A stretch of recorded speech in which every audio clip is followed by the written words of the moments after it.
Hello, everyone. Another day, another bunch of deadly attacks by Russian troops using largely missiles and gliding bombs against Ukrainian civilians. So we're getting reports from the Donetsk region, from the town of Toretsk, which has been under Russian bombardment recently. We're also seeing attacks against Kharkiv and Kyiv. And that is on top of the deadly attacks from Saturday that took place in the Zaporizhzhya region and in Dnipropetrovsk. So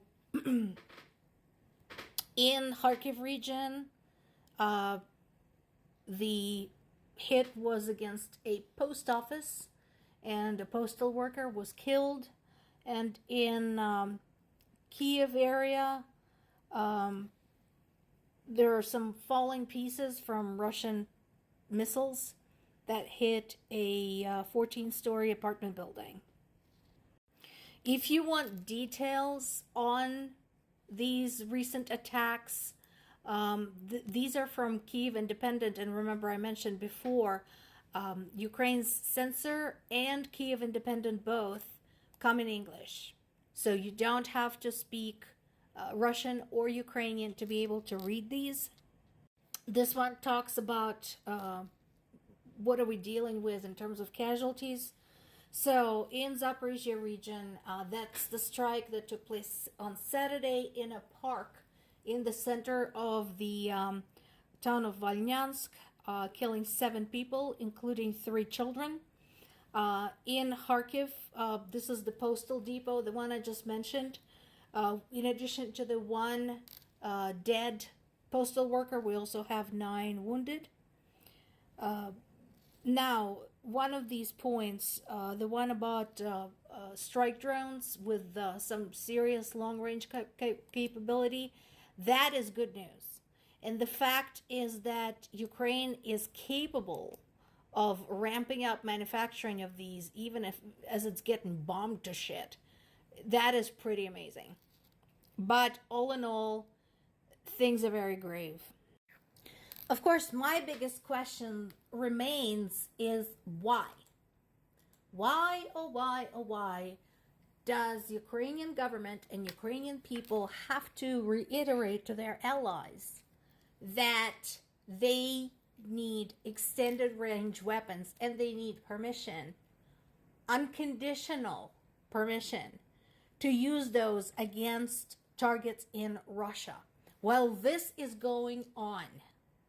Again, I mentioned this before. Show me how striking a park on a Saturday in the middle of a small town, how does that help Russia fight NATO?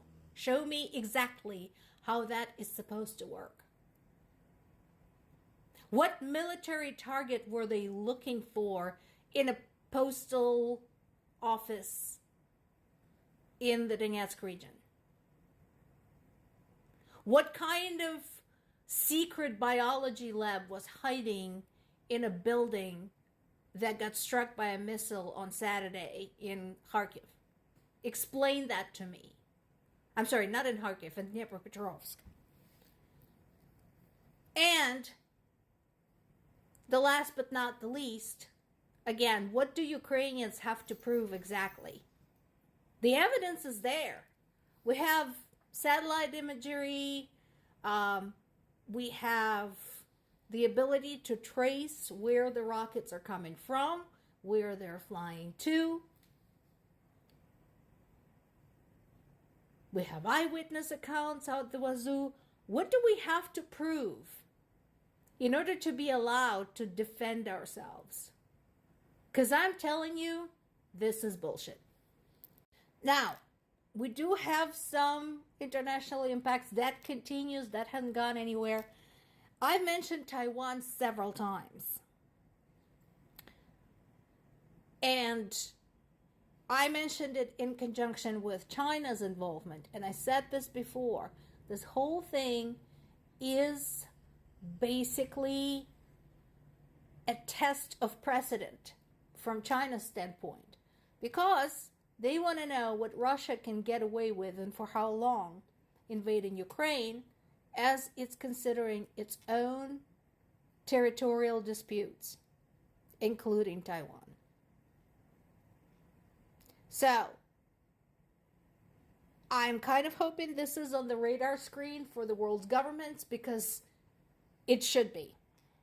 There is another good summary. This is also in Kyiv Independent, available in English, about the losses of Russian machinery during this war. And again, when you look at the numbers, that is pretty crazy, especially considering what Ukraine does and does not have to work with. So, at the start of the invasion, February 24th, 2022, Russia had something around 3,300 operational tanks. So, at this point, the figure of demolished tanks is over 8,000. So there's possible errors this way and that, but there's two things to keep in mind here. Ukraine's allies have been certain that sanctions introduced both 10 years ago when Russia hacked off Crimea, and then later 2 years ago when the war began, thought that the sanctions would help, particularly help in slowing down Russia's military production. But the fact that they were able to produce tanks at this rate speaks otherwise. And we talked about this a few days ago, where the components and some crucial electronics and semiconductors might be coming from and how. We talked about Belarus. So, this is a very interesting summary.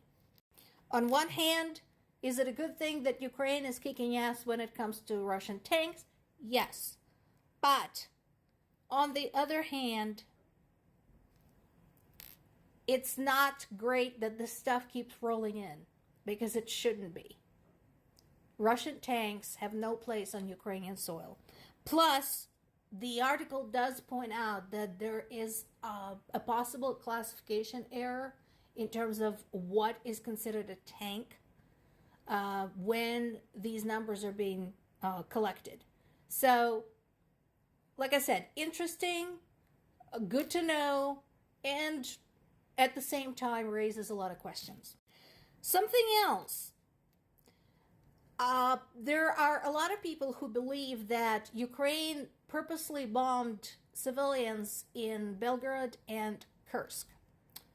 So we now have proof that actually those incidents were likely Russia bombing its own civilians.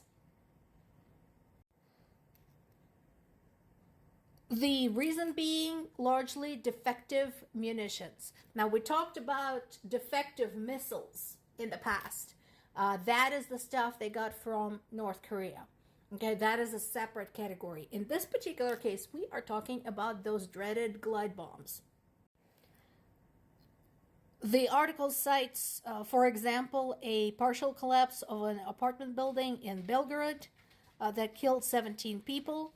Obviously, immediately, Kremlin blamed it on a Ukrainian missile, and then it turned out to be no, they did it themselves.